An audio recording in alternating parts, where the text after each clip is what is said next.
Drejtësia dhe barazia. Një familje që përbëhet prej disa antarëve është një shoqëri e vogël dhe prindërit i drejtojnë çështjet e këtij vendbanimi të vogël.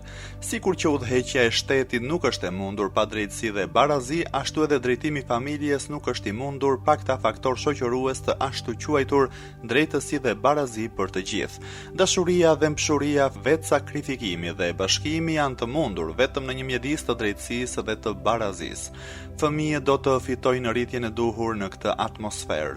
Tiparet e trashëguara të fëmijëve do të vinë në shprehje dhe ata do të mësojnë të bëhen të drejtë përmes shembujve që i paraqesin prindërit e tyre. Nëse prindërit janë ignorant për nevojën e drejtësisë dhe të respektimit të rregullave, ashtu do të jenë edhe fëmijët. Imam Xhafer Sadiku thotë, sikur që uji i pastër dhe i ftohtë që kërkon njeriu i jetshëm, ashtu edhe njerëzit dëshirojnë drejtësinë dhe barazinë dhe shija e tyre është më e ëmbël dhe më e mirë për ata. Nuk ka asgjë më të mirë se sa drejtësia. 3 lloje të njerëzve do të jenë më afër Allahut në ditën e gjykimit. Ata që nuk janë të vrashë ndaj atyre që janë nën kujdesin e tij gjatë kohës së zemërimit, ata që shkojnë për të ndërmjetësuar mes dy palëve që janë në gjyq, por nuk veprojnë asgjë në kundërshtim me kërkesat e drejtësisë, dhe ata që gjithnjë mbështesin drejtësinë edhe nëse e dëmtojnë vetveten duke e bërë këtë. Allahu thot në Kur'an, Allahu ju urdhëron për drejtësi dhe panshmëri. Surja 16 ajeti 90.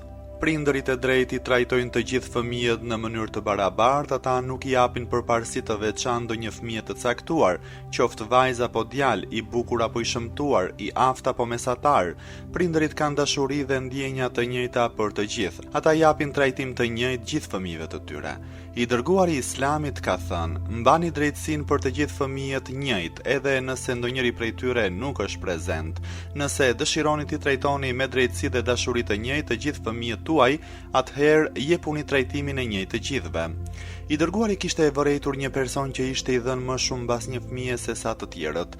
Ai i tha atij: pse nuk e mban në mend nevojën e trajtimit sipas drejtësisë dhe barazisë? Një person ishte ulur në shoqëri me dërguarin kur arriti djali i tij. Personi e puthi djalin dhe e mori në prehër të tij për të ulur. Mbas pak erdhi edhe vajza dhe ky person e mori të ulet përpara tij. Atëherë i dërguari e pyeti: pse nuk e morën në konsiderat nevojën për drejtësi dhe barazi ndërmjet fëmijëve? Aliu, urdhëruesi i besimtarëve, ka thënë: shpërndarja e drejtësisë dhe e barazisë në mesin e njerëzve është prej politikave më të mira. Një grua erdhi në prezencën e gruas së të dërguarit, Aishës, bashkë me 2 fëmijët e vet. Aishja ia dha 3 hurma. Nëna ia dha nga një fëmijëve dhe të tretën e ndau për gjysmë dhe u dha të 2-ve. Kur i dërguari u kthye në shtëpi, Aishja i tregoi për ngjarjen që kishte ndodhur. I dërguari tha: pse je çuditur me veprimin e kësaj gruaje? Sepse për shkak të mbajtjes së drejtësisë dhe të barazisë, Allahu do ta lartësojë gradën e saj në xhennet. Nëse prindërit i trajtojnë fëmijët e tyre në mënyrë të padrejtë, ata do të formojnë një ndjenjë të dëmshme tek ata. 1. Fëmijët do të pranojnë qëndrimin e padrejtë të prindërve dhe do të sillen në mënyrë të njëjtë me të tjerët. Gjatë kohës ky qëndrim do të bëhet pjesë e natyrës së tij. 2. Fëmijët që kanë qenë viktima të padrejtësisë nga prindërit e tyre do të bartin mllëfin ndaj tyre në mendjet e tyre. Ka mundësi të bëhen të padëgjueshëm dhe të pabindur. 3. Me trajtim të padrejtë dhe të njëanshëm ka gjasa të lajmërohet xhelozia dhe armiqësia mes vëllezërve dhe motrave dhe mund të shkojë deri aty saqë të dëmtojnë njëri tjetrin. 4. Fëmijët që kanë pranuar trajtimin e padrejtë në duart e prindërve të tyre do të kenë ndjenjat e pikëllimit dhe të shtypjes që do të gdhenden në mendjet e tyre. Është e mundur që më vonë tek ata të paraqitet çrregullimi psiqik. Prindërit do të jenë të përgjegjshëm për të gjitha konsekuencat e trajtimit të padrejtë e të njëanshëm ndaj fëmijëve të tyre. Ata duhet i trajtojnë njëjtë të gjithë fëmijët në mosha të ndryshme. Fëmijët do të kenë kërkesa të ndryshme, mbasi që kanë lindur në kohëra të ndryshme dhe janë të gjinive të ndryshme. Ata mund të mos kenë gjithmonë kërkesa të njëjta. Edhe ligji i drejtësisë dhe i barazisë nuk është i ashpër në lidhje me trajtimin në rrethana të ndryshme. A do të jetë drejtë të marrësh fëmijën më të vjetër në prehër, sikur që e merr edhe foshnjën që është ende në djep? Ngjashëm, a do të jetë drejtë i japësh ndonjë sasi të hollave fëmijës së moshës 3 vjeçare, siç u jep vëllezërve dhe motrave që janë të moshës 18 vjeçare. A mund t'i jepet vajzës liria e njëjtë lëvizjes siç i jepet djalit të rritur? Drejtësia dhe pa-anësia nuk zbatojnë ndonjë lëshim të tillë dhe ne gjithashtu nuk rekomandojmë një gjë të tillë. Prindërit duhet të miratojnë me vëmendje standarde të tilla të drejta të trajtimit të fëmijëve të tyre, që të mos japin rast paraqitjes së ndjenjes së një anësisë te ndonjëri prej tyre. Këtë çështje e kemi shqyrtuar më gjerësisht në kapitullin e xhelozisë, ku mund të referoheni. Një person në ditaret e tij shkruan: "Kujtimet e fëmijërisë më janë të hidhura dhe nuk jam në gjendje t'i haroj. Babai kishte zakon të bëjë dallime mes vëllezërve. Ai pajtohej me të gjitha dëshirat e tyre dhe asnjëherë nuk merrte në konsiderat kërkesat e mia. I trajtonte me respekt vëllezërit e mi, ndërsa mua në mënyrë ofenduese. Babai donte ata më shumë dhe gjithnjë fliste fjalë të ëmbla për ta.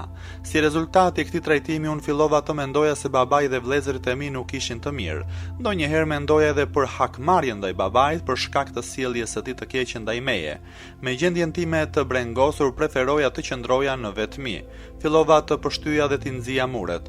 Për të nxjerrë mërzinë thyeja xhamat e dritares. Çfarë tjetër zgjidhje kisha? Babai ishte plotësisht i painteresuar për këtë.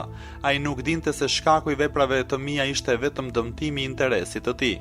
Një grua shkruan në ditarin e saj: "Njëri prej kushërinjve tan të afërt kishte 2 vajza. Njëra ishte studente e mirë dhe shumë e zgjuar, ndërsa tjetra ishte mesatare. Të dyja shkonin në shkollën e njëjtë. Vajza më e vjetër, që nuk ishte e zgjuar, merrte zakonisht notat më të ulta në provime. Vajza më e vogël i kryente me sukses studimet. Nëna e tyre kishte zakon të mburej me zgjuarsinë e vajzës më të re dhe ta nënçmoi më të vjetrën. Ajo e lavdëronte së tepërmi vajzën e vogël dhe gjithnjë e kritikonte më të vjetrën, sepse ajo ishte duke i shpenzuar kot të hollat e shkollimit. Madje ajo thoshte se edhe shpenzimet për veshmbathje dhe ushqim ishin të kota. Vajza e vjetër tani është e martuar, ajo ka disa fëmijë dhe është një shtëpiake e zakonshme. Ajo të jep pamjen e një personi jo të shëndosh dhe është bërë viktimë e kompleksit të vlerës së ulët. Ajo duket e lodhur dhe e humbur në mendimet e saj. Gjithgostiva ajo shkon në një qoshe dhe nuk bisedon me të tjerët. Kur e nxis të flas, ajo vetëm më shikon dhe më thot: "Për çka mund të flas unë?" Më kujtohet para martesës së saj e çova te psikiatri.